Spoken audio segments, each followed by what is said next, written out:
Aleluia. Vamos abrir as nossas Bíblias no Evangelho de João, capítulo 5. Vamos nos colocar em pé, em reverência à palavra.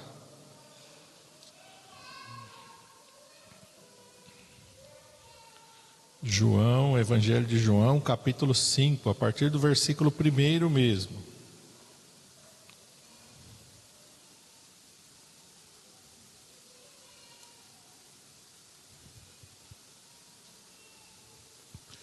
Todos acharam?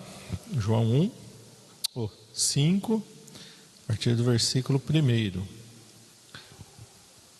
Está escrito assim: Depois disso havia uma festa entre os judeus, e Jesus subiu a Jerusalém.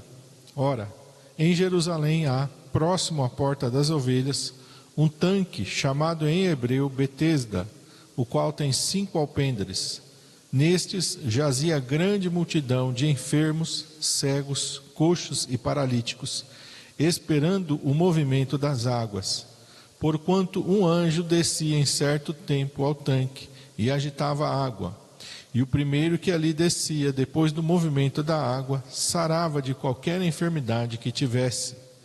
E estava ali um homem que, havia 38 anos, se achava enfermo. E Jesus, vendo este deitado e sabendo que estava neste estado havia muito tempo, disse-lhe: Queres ficar são? O enfermo respondeu-lhe: Senhor, não tenho homem algum que, quando a água é agitada, me coloque no tanque, mas, enquanto eu vou, desce outro antes de mim.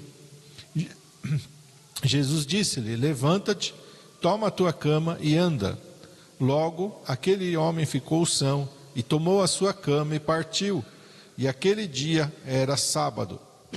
Vamos orar. Senhor Jesus, estamos diante da tua palavra, meu Deus, neste momento, Pai. E cremos que o Senhor separou e preparou esta palavra para falar conosco nesta noite. Cremos, ó Senhor, que esta palavra, Senhor, de uma maneira poderosa, Senhor, e maravilhosa, vai abençoar as nossas vidas. Tu não faz nada em vão e nada por fazer. Há um propósito em tudo que tu fazes, ó Senhor. E a tua palavra diz que a tua vontade é boa, perfeita e agradável. E nós cremos nisso, Senhor. E sabemos que através da tua palavra nós somos abençoados. E nós somos fortalecidos. E nós somos, ó Senhor amado, ó Deus, aleluia, alinhados com o teu propósito. Por isso fala conosco com toda a liberdade, Senhor, porque nós queremos ouvir a tua voz. Usa-me, Senhor, eu te peço em nome de Jesus. Amém. Amém? Os irmãos podem se assentar.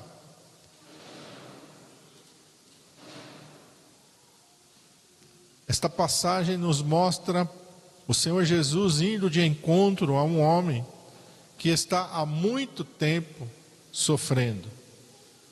Que a palavra do Senhor nos mostra que há uma situação que vem de muitos anos. Há um homem que está completamente abandonado. Há um homem que está completamente sozinho. Mas a palavra de Deus nos mostra que Deus enxerga a todos. Amém? É isso que nós temos que crer. Hoje no mundo, sei lá, tem mais de 7 bilhões de pessoas, talvez mais de 8 bilhões. Deus enxerga a cada um. Deus sabe o nome de cada um. Deus sabe o que cada um está passando nesse exato momento. Deus sabe aqueles que estão sofrendo. Deus sabe aqueles que estão chorando. Deus sabe aqueles que estão enfermos. Deus sabe aqueles que estão nas drogas, no álcool, na prostituição. Deus sabe que aqueles que estão quebrados. Deus sabe aqueles que estão tristes, angustiados, que estão com depressão, que estão pensando em se matar. Deus está enxergando a cada ser humano particularmente nesse exato momento. E Deus é a resposta para todos nós. Deus é a solução para cada um de nós. A palavra de Deus declara que Ele ouve o clamor e ouve a oração. Se cada um dos mais de 8 bilhões clamar Senhor, Ele vai ouvir individualmente a cada voz. E Ele vai atentar para cada um individualmente. Amém? Betesda significa casa de misericórdia ou casa de bondade. O tanque chama Betesda. E o tanque é um lugar que reúne uma grande multidão de pessoas, diz o versículo 3. Enfermos, cegos, coxos, paralíticos. E todos ali estão com o mesmo objetivo. O foco de todo mundo é o mesmo. Todo mundo está olhando para as águas. Todo mundo está olhando para o tanque, está observando. Quando passa uma brisa, eles já ficam meio agitados. Quando dá aquelas marolinhas no tanque, eles já ficam ali. Quem sabe algum mais ansioso já pula direto. Porque eles sabem, e aqui, meus irmãos, eu sei que tem muitas coisas que são faladas sobre o texto, que é verdade, que não é verdade, que acontecer, que não acontecer. Irmãos, a Bíblia é autoridade. A palavra de Deus é autoridade. E o que diz a palavra? Vamos deixar de lado o que as pessoas dizem, mas o que a palavra de Deus diz? Versículo 4, um anjo descia em certo tempo. Ele não diz, olha, as pessoas acreditavam que acontecia. Olha, existia um mito. Não, a palavra de Deus diz que um anjo descia em certo tempo ao tanque e agitava a água. A palavra de Deus declara que isso acontecia. Não declara como uma possibilidade, não declara como uma crendice popular. A palavra de Deus declara como um fato. Aleluia! E o primeiro que ali descia, depois do movimento da água, sarava de qualquer enfermidade que tivesse. Esse é o fato. Essa é a verdade que declara a palavra de Deus. A palavra de Deus não está chutando, olha, talvez alguém fosse curado. Não, a palavra de Deus está declarando que o primeiro que ali descia, sarava de qualquer enfermidade. Porque, irmão, se você está ali olhando e nada acontece, você vai ficar ali? Não, você vai embora. Se você desconfia que é uma coincidência, se você não está vendo nada acontecer diante dos seus olhos, você pode ficar um pouquinho, mas daqui a pouco você desanima e vai embora. Mas a palavra de Deus declara um fato, e por causa desse fato, uma grande multidão está ali, e todo mundo está em busca da mesma coisa: o milagre, uma cura. Estão buscando aquilo que talvez em algum outro lugar eles não acharam. Talvez alguns tenham recorrido a médico, tenham recorrido a curandeiro, tenham recorrido à superstição, mas não encontraram resposta. Então eles estão todos ali, reunidos com o mesmo propósito, aguardando, diz o versículo 3, o movimento das águas. Estão aguardando o anjo de Deus descer. Estão aguardando a glória de Deus se manifestar. Por que quando Deus mandava o anjo, ele não curava todo mundo? Eu não sei. Por que era só o primeiro? Eu não sei. A Bíblia não explica o porquê. E se eu falar qualquer coisa aqui, vai ser da minha mente, eu estou achando. Porque a Bíblia não explica. Por que Deus mandava o anjo? Não era um tempo específico, não era um tempo que eles sabiam, está chegando o dia, amanhã, ó, todo dia tal, todo mês tal. Não. Era algo que não tinha uma data, era algo que não tinha um tempo para se prever. Por quê? O que Deus queria ensinar para aquele povo? E o que Deus quer nos ensinar? Que a gente tem que estar atento. E a gente tem que estar vigilante o tempo todo. Porque Deus vai agir de uma maneira, irmão, que Ele quer fortalecer a nossa perseverança. Se você sabe que é todo mês, vamos dizer, de março, no dia 15 de março, você vai fazer o que no outro tempo? Está lá, cuidando da sua vida, correndo. No dia 14 de março, você vai para lá. Essa é a condição do ser humano. Você vai ficar desatento, você vai ficar despreocupado. Você não vai ficar vigilante, você não vai buscar. É por isso que Deus, Ele agia dessa maneira, é por isso que Deus, muitas vezes, Ele faz dessa maneira conosco. Para que em todo tempo a gente esteja buscando. Olha, eu vou na igreja na quarta, eu vou na igreja no domingo. Ah, será que Deus vai me curar na quarta ou no domingo? Não sei, mas eu tenho que ir na igreja buscar. Porque no tempo que não é meu, é de Deus. Ele vai manifestar o poder e a glória dele. Eu só não posso desistir, desanimar. Domingo aqui eu preguei sobre Elias e Eliseu. O que Elias disse para Eliseu? Olha, se você me vir quando eu for tomado de ti, você vai receber a sua bênção. Se você não me vir, você não vai receber. O que Eliseu fez? Grudou em Elias. Elias ia para um lugar e estava junto. Elias falava, fica aqui. Não, eu estou junto. Eu não vou perder a minha bênção. Caminharam. Irmãos, assim nós temos que fazer. A palavra de Deus diz que Jacó agarrou e não soltou.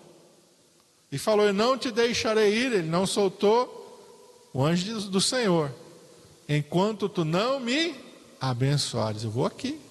A palavra diz de Isaac que ele orou pela sua esposa porquanto era estéril, instantemente, incessantemente, ininterruptamente, até que ela concebeu.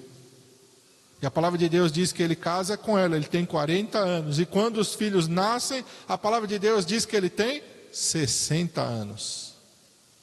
20 anos que ele orou ininterruptamente, incessantemente pela sua esposa. E ele não desistiu enquanto ela não engravidou.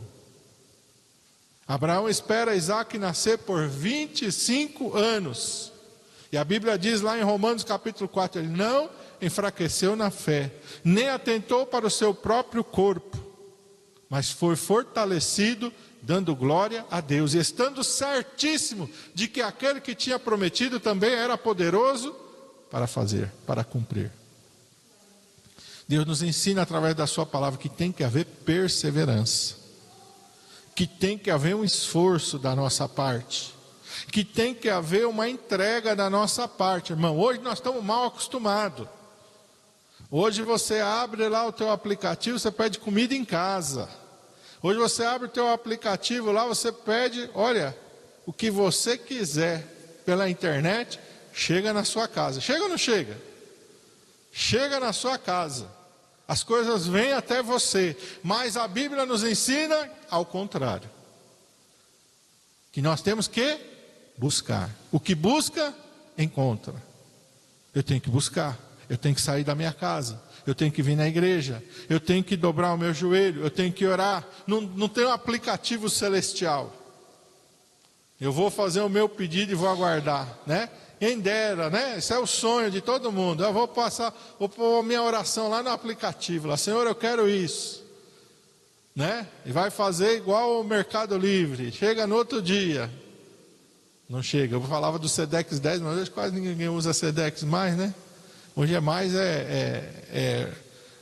Mercado Livre, é Amazon, essas coisas. Mas com Deus não é assim, irmãos. Com Deus não é assim. Eu tenho que buscar. E quem controla o tempo não sou eu. E quem controla o processo não sou eu. Hoje é até nisso, né? Você faz a encomenda, aí daqui a pouco o aplicativo começa a te mandar. O teu pedido estão separando o seu pedido. Teu pedido já foi separado. Teu pedido já foi despachado. Teu pedido está em trânsito. Teu pedido vai chegar hoje até tal hora. Não é assim? A gente está mal acostumado, irmão. A gente está mal acostumado, mas com Deus não é assim. Nós temos que buscar, porque Deus está no controle e ninguém sabe. Aleluia! E assim a Bíblia fala que vai ser o arrebatamento. O dia, a hora, ninguém sabe. Nem o Filho, nem os anjos no céu, somente o Pai sabe o dia, a hora. Mas nós temos que fazer o quê? Estar vigilantes. Estar vigilantes, estar atentos, para que aquele dia não nos surpreenda. E assim, esse povo está ali, olhando para a água. Porque só o primeiro, aleluia, só aquele que estava atento, só aquele que estava mais perto, é que recebia o seu milagre. Mas o Senhor Jesus Cristo, aleluia, viu alguém, aleluia, e sabia de alguém. Olha o que diz a palavra do Senhor, versículo 5, estava ali um homem que havia 38 anos, se achava enfermo. 38 anos, irmão, é tempo. É uma vida. Esse homem está ali, versículo 6, e Jesus vendo a este deitado, e sabendo que estava nesse estado, havia muito tempo. Irmãos, então quando Deus olha para você, Ele sabe. Ele vê o teu problema, e Ele sabe do teu problema. Ele sabe se você está um dia passando por luta. Ele sabe se você está 2 dias passando por luta. Ele sabe se você está 30 dias, se você está 1 ano, 2 anos, 10 anos. Ele sabe quanto tempo você está na luta. Ele sabe exatamente o que está acontecendo com você. Aleluia. Jesus vendo e Jesus sabendo. Jesus está vendo você, Jesus está sabendo do teu problema. Jesus chegou ali e a preocupação do Senhor Jesus é com aquele homem. Havia uma grande multidão, mas Jesus está preocupado com um homem. Amém? Existe mais de 8 bilhões de pessoas aqui neste mundo, mas Jesus te conhece. E Jesus está preocupado com você. Deus não confunde. Olha, pelo menos eu sou assim. Se eu tiver falando com uma filha minha, a outra chegar e falar ao mesmo tempo, eu já não sei o que nenhuma das duas falou. Já me perdi. Eu só sei uma coisa por vez. Ou se eu estiver assistindo televisão e ela chega falando, eu já não escuto nem a televisão nem ela. Eu já fico perdido. Meu Deus, o que está acontecendo? O que ela está falando? O que está passando na televisão? Eu já perdi, já me perco. Mas Deus não é assim. Cada um de nós pode orar e Deus vai saber exatamente o que cada um de nós está falando. Deus não vai se confundir. Será que ela falou isso? Ou será que eu vi na televisão? Não, Deus sabe exatamente quem é que está falando. O que está falando, aleluia. Está sendo registrado. O anjo vem para Daniel. Daniel está 21 dias orando e clamando. O anjo diz, desde o primeiro dia em que você aplicou o teu coração a orar, a buscar, aleluia, são ouvidas as tuas palavras. Desde o primeiro dia, meu irmão, que você dobrar o seu joelho, você começar a orar, e você começar a clamar, pode passar 1 ano, pode passar 20 anos, pode passar 25 anos, pode passar 38 anos, aleluia, Deus está ouvindo, são ouvidas as tuas palavras. E o anjo diz, por causa das tuas palavras, eu vim. Por causa da tua oração, eu vim, aleluia. Da mesma maneira, Jesus está ali, aleluia. E Jesus olha para aquele homem e diz, queres ficar são? Jesus fez uma pergunta, meu irmão, por que Jesus perguntou isso para ele? Não era óbvio? Ele não estava ali para quê? Para que ele está 38 anos ali? Se ele não está esperando milagre, ele não tem uma barraquinha, a Bíblia não diz que ele tem uma barraquinha, que ele tem um comércio, que ele vende água, que ele vende salgadinho, não, ele está ali esperando o seu milagre, aleluia. E na resposta dele nós entendemos qual é o propósito de Deus. Porque Jesus pergunta para ele, queres ficar são? O que ele respondeu? O que você responderia para o Senhor? Versículo 7, o enfermo respondeu-lhe, Senhor, não tenho homem algum que quando a água é agitada me coloque no tanque, mas enquanto eu vou, outro desce antes de mim. Jesus perguntou por que ele estava 38 anos ali. Jesus perguntou por que depois de tanto tempo ele não tinha recebido milagre? Não. Jesus perguntou se tinha alguém para ajudar ele. Jesus se perguntou se a família estava preocupada. Não, Jesus não perguntou nada disso. Jesus perguntou, queres ficar são? Mas pela resposta dele, nós vemos que ele estava fazendo o quê? Estava culpando os outros. Não tem ninguém que me ajude. Ninguém estende a mão para mim. Ninguém tem misericórdia de mim. Ninguém me ajuda. Às vezes a gente faz assim, irmão. A gente vai orar, em vez da gente falar, Senhor, oh Deus, tem misericórdia de mim, eu preciso ser curado. A gente começa a contar história para Jesus. Senhor, porque minha filha, Senhor, porque meu filho, Senhor, porque meu pai, Senhor, porque minha mãe, Senhor, porque meu chefe, Senhor, irmãos, vamos falar com o Senhor aquilo que nós precisamos. Vamos ser humildes, vamos falar direto, não vamos culpar ninguém. Jesus foi direto, você quer ser curado? Qual era a resposta? Sim, eu quero. Opa, estou esperando isso há 38 anos, é o que eu mais quero. A resposta certa seria essa, irmão. É para isso que eu estou aqui, é para ser curado, é para receber o meu milagre. Meu Deus, eu quero. Mas ele falou outra coisa, mas Jesus é tão misericordioso. E Jesus respondeu, levanta-te, toma a tua cama e anda. E aqui nós vemos que esse homem entendeu. Porque ele não perguntou quem és tu. Porque ele não perguntou por que o Senhor está mandando eu levantar. O Senhor não está vendo que eu sou aleijado. Por que o Senhor está mandando eu levantar? O Senhor não está vendo que a água não está agitada? Por que o Senhor está mandando eu levantar se o Senhor está vendo que nada está acontecendo diferente? Não, aquele homem entendeu, aleluia. E nós precisamos entender. E nós precisamos ter discernimento, aleluia. E nós precisamos ter fé, aleluia. Quando ele recebeu a palavra do Senhor, ele não questionou, ele não duvidou. Outra coisa que às vezes a gente faz, a gente recebe a palavra de Deus, a gente fica duvidando, será que é para fazer agora ou para fazer amanhã? Será que se eu levantar eu não vou cair? Será? Irmão, é necessário ter fé, aleluia. Não deixa para depois. Não questione. Deus falou, obedeça. Diz logo. Aquele homem ficou são, tomou a sua cama e partiu, aleluia. Ele creu, ele entendeu. Opa, é para levantar, vou levantar. É para carregar minha cama, eu vou carregar. Era sábado, não, o homem que mandou eu carregar a cama não me perguntou se era sábado, que dia que era. Ele simplesmente me disse, levanta, toma a tua cama e vai. Eu estou aqui, aleluia, glória a Deus, estou curado. O nosso problema é que muitas vezes a gente quer complicar aquilo que é simples, quer complicar aquilo que é fácil. A gente quer fazer as coisas de Deus, mas a gente quer fazer do nosso jeito. A gente quer que Deus haja, mas que Deus haja dentro da nossa compreensão. Às vezes a gente está igual Naamã. Eu pensei que o homem de Deus iria sair. Eu pensei que o homem de Deus iria levantar a mão ao céu. Eu pensei que o homem de Deus iria fazer uma oração, iria passar a sua mão sobre a chaga e eu ficaria curado. Mas ele mandou eu tomar 7 banhos no Rio Jordão? Não. Não tem sentido, não tem lógica. Se ele pode orar por mim aqui, por que ele vai mandar eu ir no Rio Jordão? Não, e outra, o Rio Jordão tem águas barrentas, águas sujas, os rios de Damasco são muito melhores, por quê?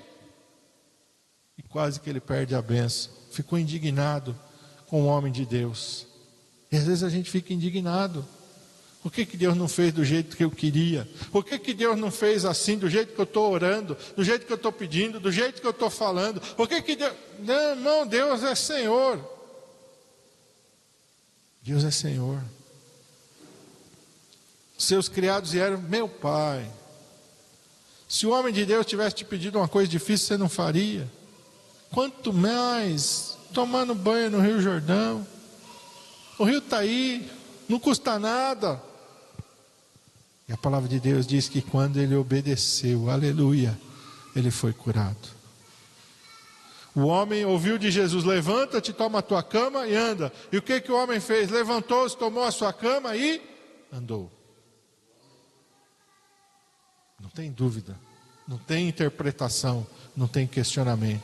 O que Deus falou, eu vou fazer. O que Deus mandou, eu vou obedecer. Em nome de Jesus. Amém? Vamos ficar de pé.